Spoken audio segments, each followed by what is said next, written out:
Another day, another plasma donation. Or at least it seems like it. I only get to go twice a week, but man, I thought I would make another video because today was not a very good donation. And I think it would be useful to you, for those of you that are thinking about donating plasma, to know what could go wrong or what could be a negative experience for you. Beyond just the standard finger prick and needle insertion. So basically, to summarize, and then I'll kind of explain the components of what took place. I don't know. I'm kind of a squeamish person when it comes to blood and stuff. Like, it depends on the situation. If it's kind of like an unexpected like appearance of blood, like an accident or something, then I'm probably not going to do very well and feel sick. So anyway, the guy next to me in the bed next to me, occasionally what happens when they put the bandage on you, like they'll take the needle out, they'll put some gauze on the site, and then wrap that up with a bandage. Occasionally people will bleed through that, which is kind of alarming. That's happened to me, not in an extreme case, it just barely bled through the gauze, but it's happened to me a couple times.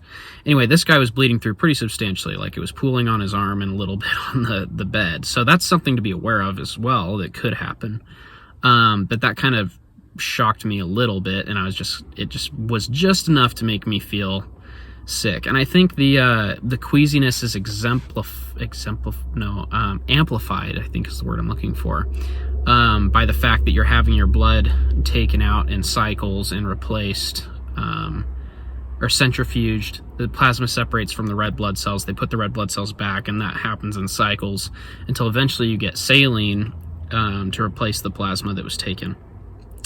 And so anyway, yeah, so my queasiness was amplified by that fact. And so it's just nasty. I mean, some people, I'm fortunate not to be the kind of person that just passes out immediately.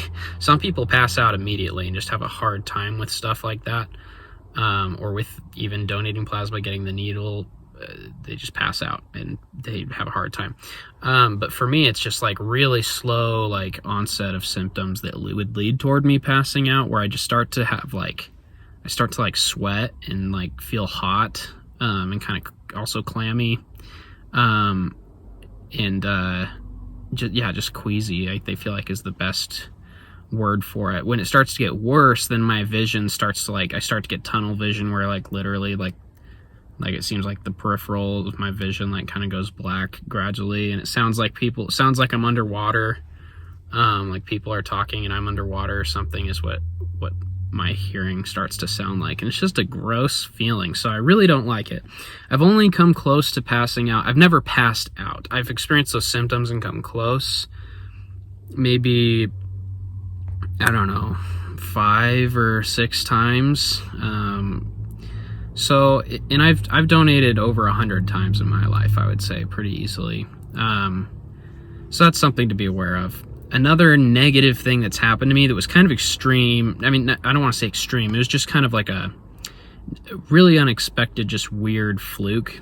But when they insert the needle into your arm, it's not attached to the machine yet.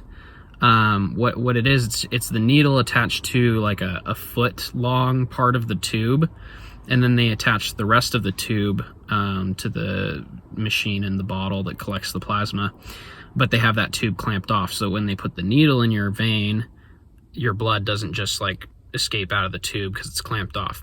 Well, this girl, when she was getting me all set up one time, accidentally knocked the clamp off of the tube, and so blood just freely flows at that point because it's hooked up right to your vein. So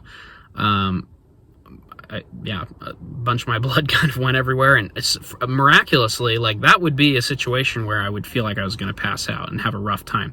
For some reason, I don't know if it was just like adrenaline kicked in and overpowered that or something, but the clamp landed like right next to me, and so I was able to grab it and clamp the tube really quick for her, which was saved me from a pretty negative experience, and also I think helped her a little bit. So crisis averted. But other things to be aware of. Those are the most negative experiences that have happened to me. Okay, so I guess in summary, I've bled through a couple times, felt like I was going to pass out a couple times, which is a really kind of gross, sick feeling that I don't like, but it doesn't happen very often at all. Like I said, 5 or 6 times within 100 donations approximately. But also that just weird fluke of the phlebotomist, I think is the word. Phlebotomist was the right word, yeah. So anyway, when you start donating plasma, and I'm going to make a video about that process of like getting started, finding a center and getting all set up to start donating. When you start doing it, they'll have you go through some paperwork that'll explain all of the risks associated with it. And the risks are pretty scary to read through, honestly, but they're very rare. They just, for liability reasons, have to state those things. So for instance, like there's extreme cases that they have listed where you could die. Whoop. So this plasma center, I'm in a college town. Tons of students go every single day. It's a really busy plasma center. No one's died. I think like extreme cases where people may have been hospitalized. I don't remember. I feel like someone just like told me this that worked there, that it happened maybe, just a couple of times. But it's really safe. Like it's a very safe thing that has really been perfected over the years, I think. So it's not something to worry about. Just super, super rare cases, you might have a worse experience than other people. But that's all things that you would be made aware of before you would start. And occasionally, one thing to be aware of is this is a type of thing that I guess favors those that have more prominent veins. The larger your veins, the easier they are to locate and put the needle in, the better experience you're going to have probably. And they look for that. They'll test. They'll like check your veins out before you get going, and they'll use whichever arm or ask you if they can use the arm that looks like has the better vein for it. But if your veins are too small, you might not want to do it, or they might not let you do it. Sometimes what can happen is they'll stick you with the needle and it won't be in the vein, or it won't be a good stick, and so they might have to do it again, and that can cause a lot of bleeding and discomfort, or bruising and discomfort. So that's something to keep in mind as well. But I don't know, that's it. Those are the worst experiences I've had. Those are the things that I'm aware of that can happen to you, and there's a much more comprehensive list in the paperwork that you would read over as you sign up to start donating plasma. So hopefully that didn't freak you out too much, but that's honestly what's happened to me. I've witnessed some other people like having a rough time. No one's thrown up around me while we've been donating, but other people have needed some assistance. Oh, and by the way, when you do start to feel like you're going to pass out, so like in my case today where I was just starting to feel sick, just let people know. Like I just end up raising my hand, just letting them know like I don't feel very good.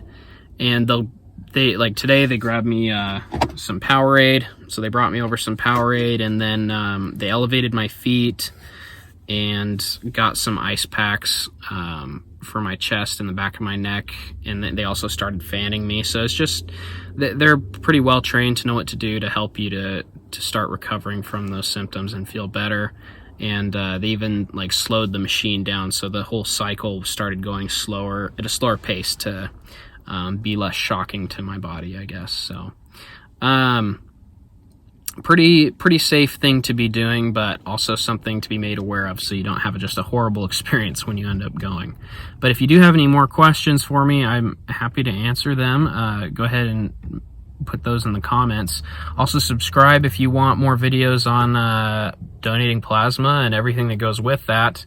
And leave a like on this video if this was useful information. But I appreciate you watching, and we'll have more plasma videos and updates in the future.